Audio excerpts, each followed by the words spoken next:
Islam. Dalam bab ini saya ingin menarik perhatian para pendakwah kepada satu perkara khusus yang sangat penting. Biasanya dalam berdakwah, di samping mendapat manfaat, mudarat juga akan terhasil.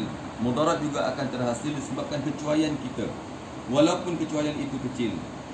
Oleh kerana itu, kita sangat perlu berhati-hati dalam segala segi.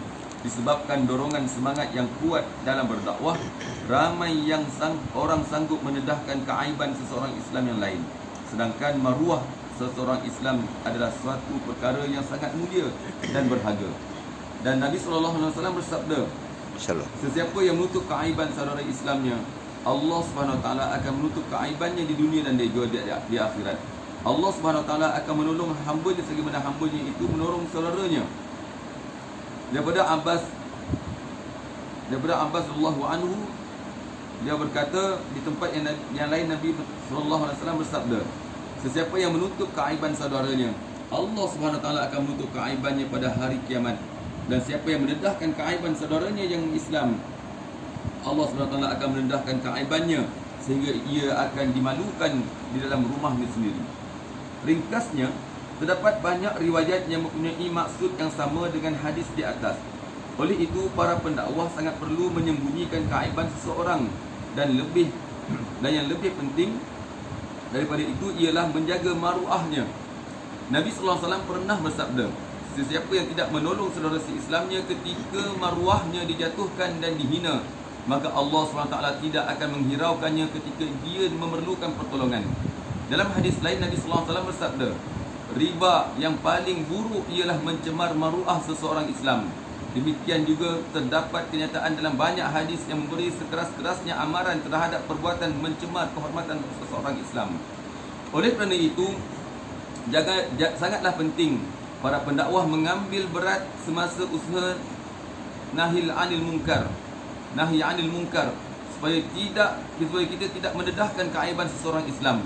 Mana-mana kemungkaran yang dilakukan secara sembunyi hendaklah dicegah secara sembunyi, dan yang dibuat secara terang-terangan seharusnya dicegah secara terang-terangan.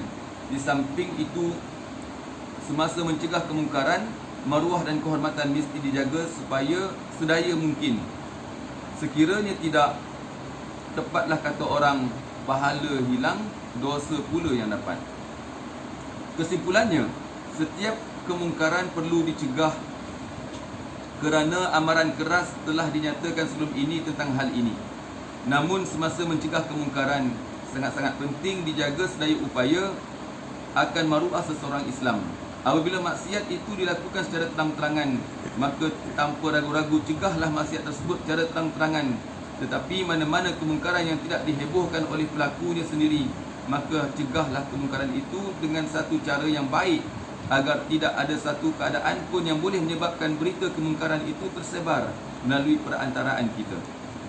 Antara adab berdakwah adalah bercakap dengan lemah lembut. Apabila seseorang pendakwah telah terkasar bahasa ketika menasihati Khalifah Ma'mun Ar-Rashid, beliau telah berkata, berlemah lembutlah terhadap saya, kerana apabila Allah SWT menghantarkan orang yang lebih baik daripada kamu, iaitu Nabi Musa dan Nabi Harun, kepada seseorang yang lebih buruk daripada saya, iaitu Fir'aun, maka Allah SWT telah pun berfirman yang bermaksud, kemudian hendaklah kamu berkata kepadanya dengan kata-kata yang lemah lembut supaya dia sedar ataupun berasa takut. Surah Toha ayat 44. Seorang pemuda telah menemui Rasulullah SAW dan memohon, izinkanlah saya melakukan zina. Para sahabat tidak dapat bersabar lalu memarahinya. Nabi SAW berkata kepada pemuda itu, hampirlah ke sini. Kemudian baginda SAW bersabda, adakah kamu ingin orang berzina dengan ibumu? Jawabnya, tidak sekali-kali. Semoga Allah SWT menjadikan saya tebusan Tuan. Lalu baginda bersabda, demikian juga orang lain pun tidak ingin perkara tersebut berlaku pada ibunya. Kemudian Rasulullah SAW bertanya lagi, adakah kamu suka anak perempuan kamu dizina? Dia menjawab dengan jawapan yang sama. Lalu baginda sallallahu alaihi wasallam bersabda, demikian juga orang lain pun tidak ingin perbuatan itu dilakukan terhadap anak perempuan mereka. Seterusnya Nabi sallallahu alaihi wasallam bertanya soalan yang serupa kepada saudaranya yang perempuan dan ibu saudaranya. Bagi tiap-tiap soalan itu dia menjawab, tidak, Semoga Allah SWT menjadikan saya tebusan Tuan. Lalu baginda sallallahu alaihi wasallam meletakkan tangannya yang mulia ke atas dada pemuda itu seraya berkata, Ya Allah, sucikanlah hatinya, ampunkanlah dosanya, dan peliharalah kemaluannya daripada maksiat. Perawi berkata bahawa selepas peristiwa itu tiada sesuatu yang lebih dibenci oleh pemuda tersebut daripada zina.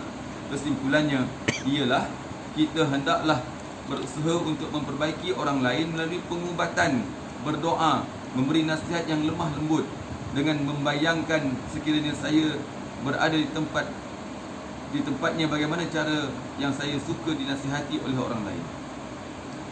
Baiklah, wallahu alam.